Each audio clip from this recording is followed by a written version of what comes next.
Comme dirait Deep Purple, je travaille mon kung fu.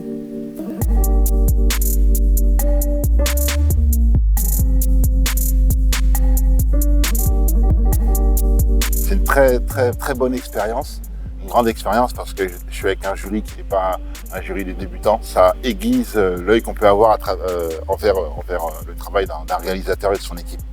Voilà. On apprend à regarder un film en fait. Soit Romain Gavras, soit Philippe Chapiron. Je n'ai pas souvent l'occasion de travailler avec eux, j'aime beaucoup leur travail et puis je les connais aussi un peu. C'est des inspirateurs. Il y a toujours quelque chose qui va vous surprendre, qui ne copie personne. Seulement c'est The King of Staten Island et c'est l'histoire de ce jeune homme un peu décalé, avec des rêves qui pourraient faire rire tout le monde, mais qui sont le meilleur chemin vers l'épanouissement, vers le bonheur tout simplement. Ouais. Et ça va faire réfléchir à la manière dont on peut être heureux tout en étant différent, en ne pensant pas pareil et sans que ça se passe violemment. Voilà. Donc ça demande de la personne décalée et aussi des gens qui sont autour, voilà, de s'ouvrir.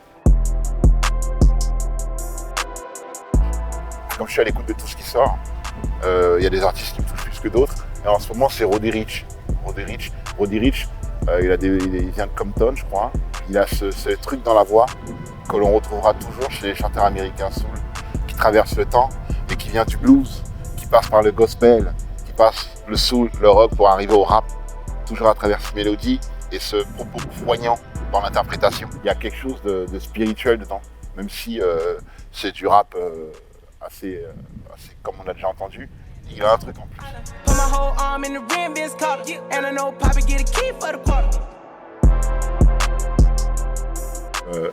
J'ai vu dans la même soirée à l'Apollo, The Bootcamp Click, Black Moon à l'époque, Helter Skelter et compagnie, j'étais fou d'eux. Et à la fin de soirée, il y a Jay-Z qui faisait un concert, et il y a Biggie qui est venu faire le morceau Player Anthem sur scène. Et je crois que c'est un moment, j'ai fait beaucoup de concerts forcément, mais c'est un moment qui me revient souvent.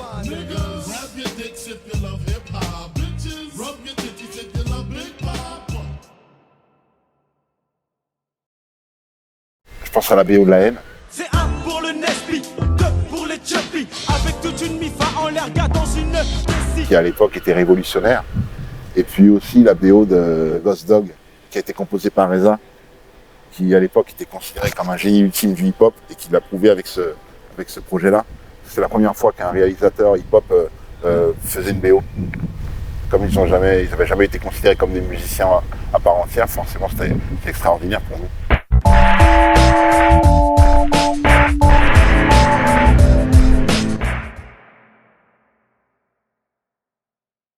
Touki, rappeur freestyle bresson, Touki. Ici y'a piment full, tu m'aperçois dans la foulée, tu quittes pas la foulée, on sait que t'es affolé. Il y a un rappeur avec qui j'ai collaboré récemment qui doit avoir 19 ans, qui s'appelle Achille. Un rappeur super cool, super doux. Donc c'est à eux que je pense là, comme ça.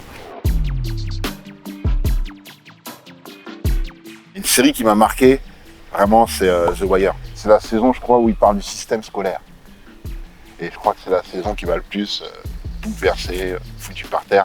Elle établissait définitivement où une partie de la société n'ira jamais pendant des générations. Et il y a ce personnage de Marlowe qui est très intelligent, qui a quelque chose de plus, mais qui n'a que le crime pour exprimer ce talent. Une fois arrivé au sommet de ce qui était son objectif, se rendre compte que ce qu'il aimait en fait c'était juste la rue. C'est des messages forts qui m'ont choqué parce que c'est des messages de vie, c'est des messages qui déterminent toute une vie. Quoi qu'on fasse, il y a cette fatalité qui vous rattrape sur la manière dont votre vie a été dessinée. Tout ce qui est là le plus important en fait, c'est pas tous ces magouilles, c'est son fils. Enfin tout ça quoi. En ce moment, je fais quelque chose que j'ai rarement fait. Je me repose et je prends du recul. Ouais, parce que dans ma branche, en ce moment, c'est très très calme. Et comme dirait Deep Purple, je travaille mon kung fu. Je travaille mon kung fu.